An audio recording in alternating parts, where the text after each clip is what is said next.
The saga continues on my 5-speed OBS F250 crew cab short bed 7.3. And by the end of this video, it's not gonna look like that any longer. Today we deal with one of the most notorious failure points on a 7.3 Power Stroke. Oh boy, here it comes. And if we don't take care of that now, come on. This whole restoration could be over What the fuck? before it even begins. Then we'll start tearing apart the back half of the truck, where the real damage is hiding. I saved this truck from a barn on a farm in New York, and today, the transformation really begins. We'll eat the frog first, per se, and start with the oil cooler. This is gonna be messy. The oil cooler's located on the side of the engine underneath the exhaust manifold, and it's notorious for leaking when the seals go bad in it. And mine leaks so much, the motor almost ran dry just trying to get the truck off the trailer. We'll drain all the oil first, which is nice since I was going to change the oil on the truck anyways.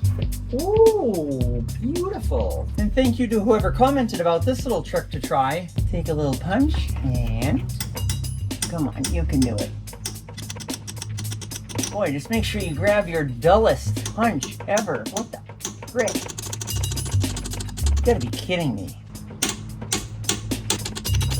Now, this is ridiculous. Come on. Let's try this again. There it goes. About freaking time. But now we'll just let that drain. And while the oil drains, I'll drain the coolant, capturing it all in a masonry tray I took from my brother.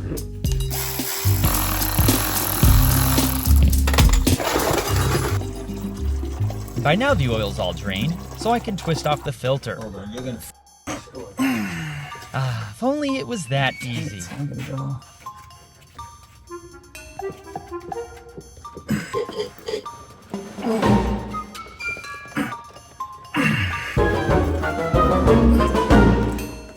What the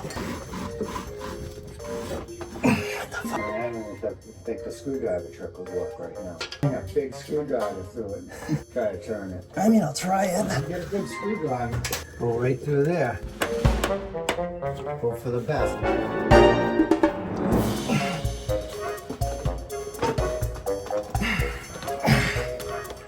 What the f? Nothing? No, what the Until the hand of Captain Dad Strength appeared to give it a go. And sure freaking enough, It's coming. It's coming. guess I should give up going to the gym since spaghetti arms could break the thing loose. Okay, the player should do it now, hopefully. Yeah, they're free now.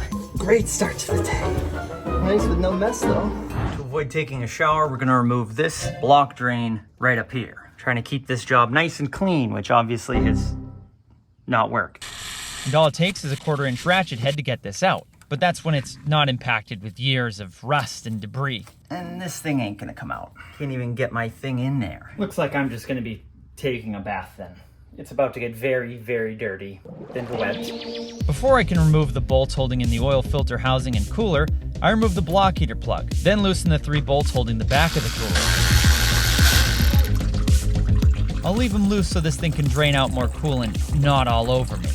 There's 2 bolts at the front holding in the cooler that are quite the chore to remove. But once they're out, the cooler can come out too. Oh boy, here it comes.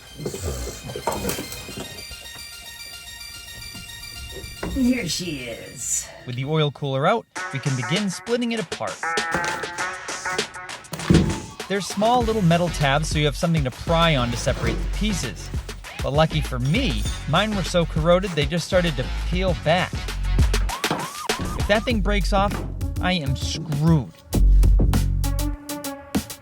But at last, there's one at least.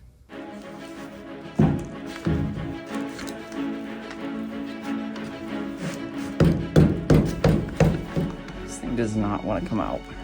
I don't know if you're supposed to do this, but it's gotta come out.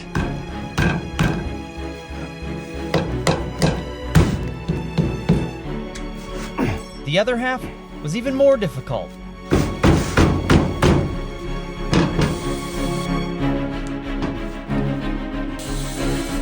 So difficult, in fact, I had to call the brother in for backup. And as we pried and hammered and pulled, Just hold it. Here, pull back. nothing.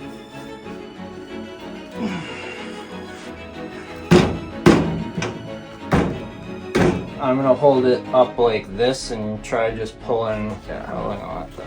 Oh, here it comes. And after wiggling and pulling and wiggling and pulling, poof, it came out. Just a little warm here.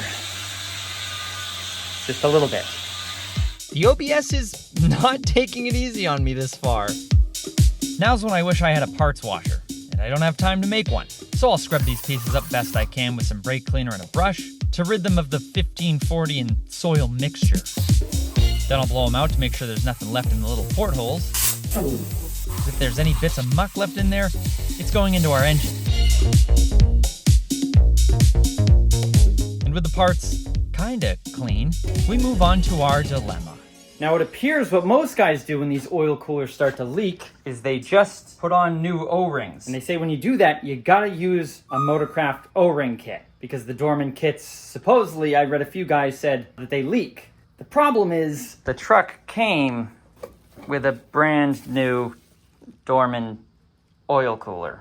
And it seems silly to just go and either get new gaskets and seals from Ford for probably $830 when I have a new kit right here. So because I love pain, I think I'm just gonna install this new oil cooler. 3 videos from now, if this thing is leaking again, you guys can say I told you so. There's nothing wrong with this old oil cooler. It's just, it's looking pretty rough. And this one's just nice and new and shiny.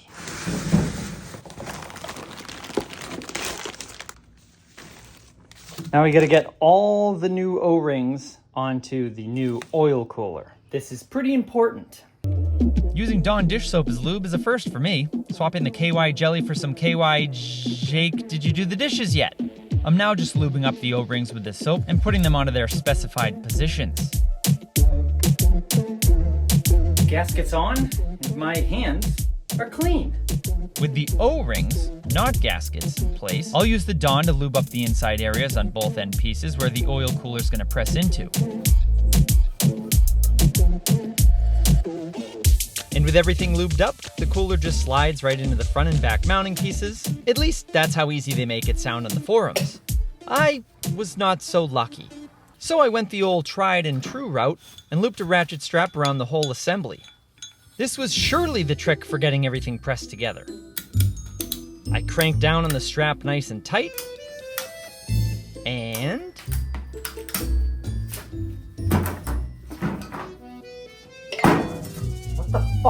so I tried again, since everyone online stands by their claim that if nothing else presses the pieces together, this is surely the way.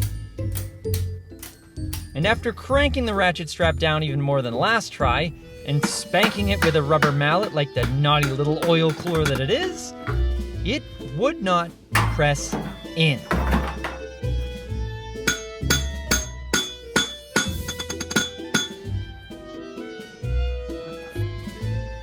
I was getting angry, and the hottest day of the year was ruining my capacity for better ideas. But then I remember a wise elder once saying, when in doubt, add more lube.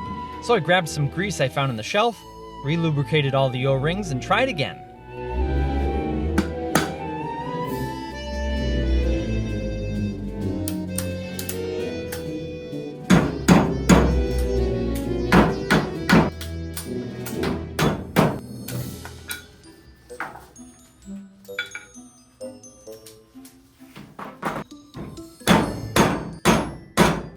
Then I watched someone on YouTube simply sit on theirs to press it in, which I tried, and failed.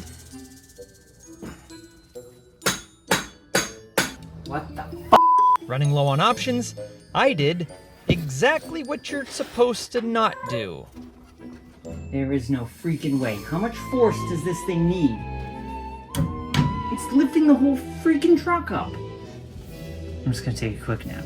30 seconds, that's it. But 25 seconds later, I was awoken by Father, who hatched up a plan to use the back of my brother's dump truck and a massive steel bar to use leverage to seat the piece to the oil cooler. And would you look at that, it worked. And only after 8 mega kilotons of force, the oil cooler is back together. But now is the funny part, getting it back in the truck. Yes, I am ready to eat dinner. I put a little red RTV on the mating surface of the cooler to hold the gaskets in place, since I read that that really helps to do. Then removed the old cooler gaskets that stuck to the engine block.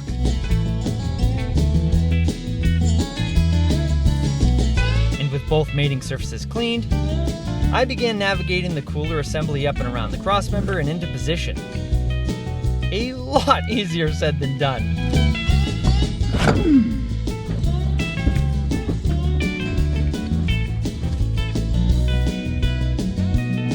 And after a few dozen minutes of struggle, I get the cooler into place and can start hand threading in the bolts. Then give them a final tighten.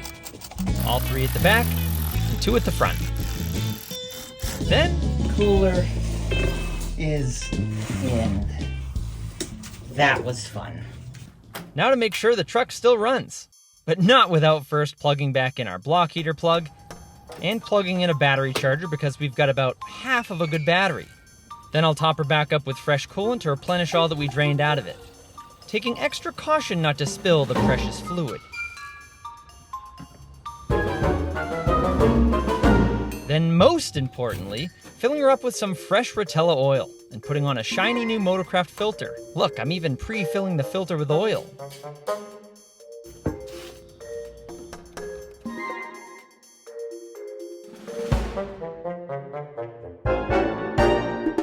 It's full of oil, full of coolant. We can get rid of this now. Let's see what she got. Nope. Nope. Try again. You boob. I threw the jump pack on it, tried once more.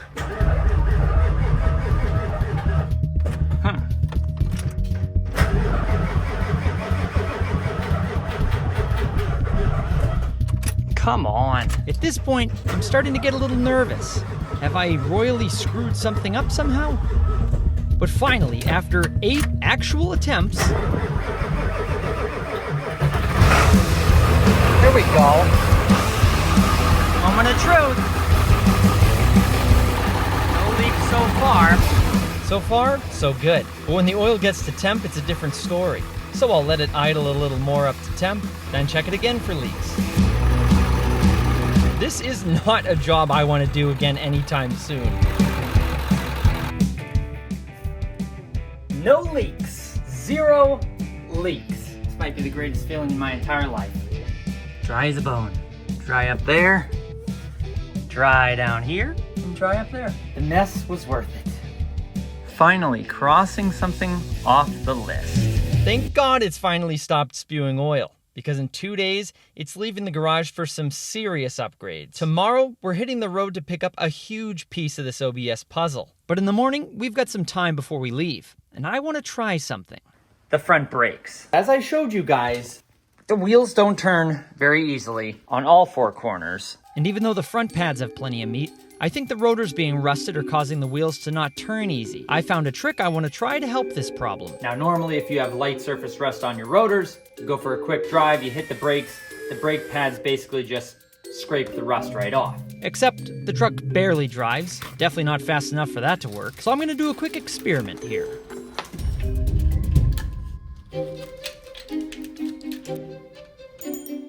Oh my god, I have a wicked bad itch on my nose. Oh. I know, sanding rotors with 80 grit sandpaper, not exactly textbook, but I just need to know if we're working with complete garbage or not.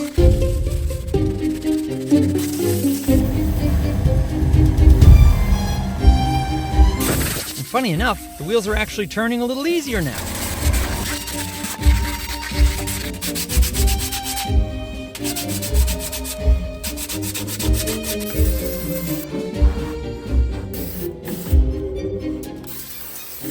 The face of the rotor actually cleaned up pretty good. It's not perfect, but it's better than it was. And since I've got a few minutes to kill before hooking up the trailer and hitting the road, I might as well make this truck a true blank slate and peel off these old decals. Rest in peace, Jimmy, whoever you were. That corner looks so much better now. If only... With the back glass all decaled, I'll load up the truck and trailer to get an entire new back half for the OBS. All right, we got just over an hour. Not too bad.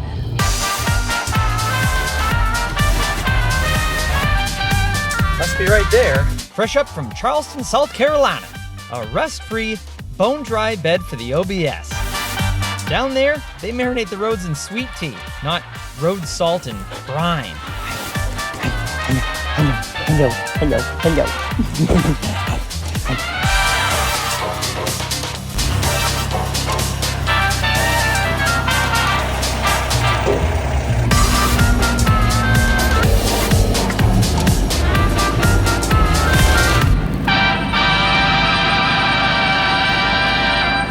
That worked great. With the new bed secured, I can get the old one ready to come off.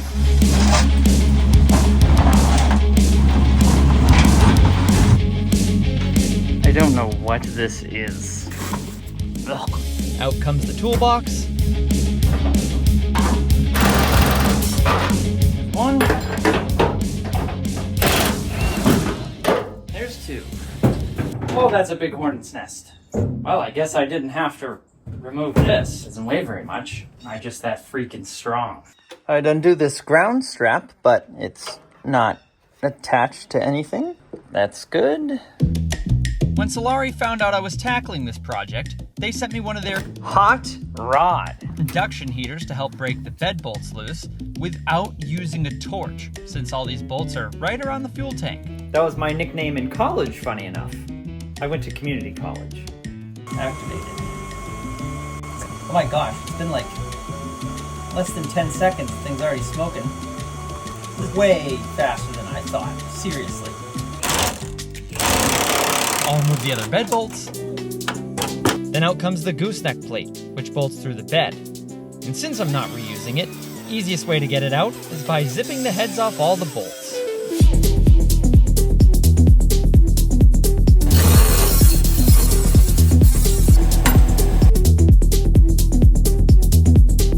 Off with the tailgate, which has these little locking clips on the cables we pry up, then the cable pops off. Oh no, I hope I don't scratch the bed. And with a little slide, the whole tailgate comes off. Can he do it?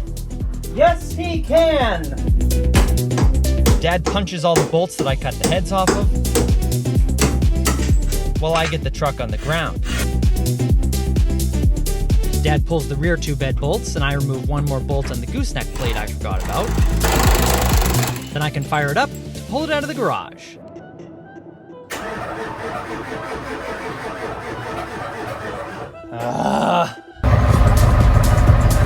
I think there's a problem with the rear brakes, since as soon as I put in the clutch, the truck stops right away. I position the truck under the gantry crane, and Dad hooks the crane to the gooseneck plate to move it, but it started lifting the whole bed. That's when we found there were two bed bolts hidden below the gooseneck plate, meaning the rest of the gooseneck bolts gotta come off. Go ahead. Now it's out. Go ahead. Yep, last one. Yep.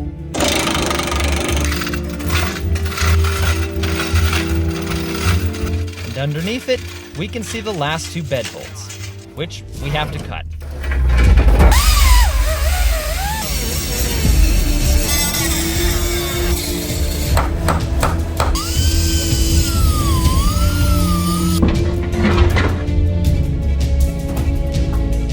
That thing wicked heavy? No.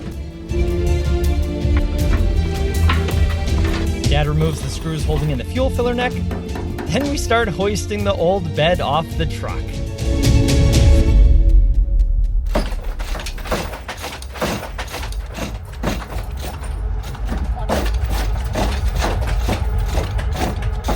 Let go from it. Go ahead, get in the thing. I get in the truck to pull it forward.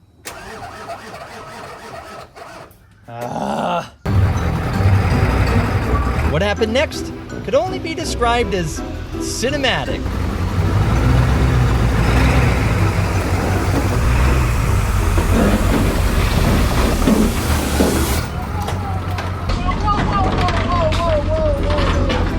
As I pulled the truck forward, the chain got stuck on the frame, reared up the bed like a pissed off donkey, and ejected its contents of hammers, sockets, and wrenches onto the driveway.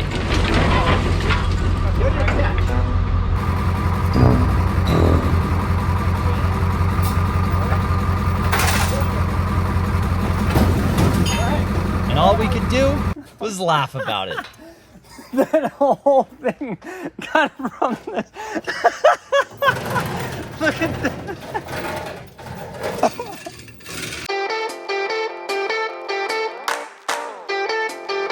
The truck and ratty bed are separated. Would you look at that? And it wasn't as hard as I thought. Isn't that some great progress? Old bed's finally off, and look at the hole that they just cut for that hitch that was on there. I was definitely much, much better off buying a new bed like I did. This thing is gonna take a lot of work if I were to refurbish this one. And this really wasn't terribly hard to do at all. It was just kind of more of a pain because that gooseneck hitch was on there. But now at least we can access and assess all the damage on that cross member. And oh my gosh. But we'll look deeper into that next video. Thank you all so much for watching. If you're not yet subscribed, now is the time to do so. We've got less than a month till my goal of hitting 100,000 subscribers is up. It's free to subscribe and it helps a ton. But I'll see you guys in the next one. Happy motoring.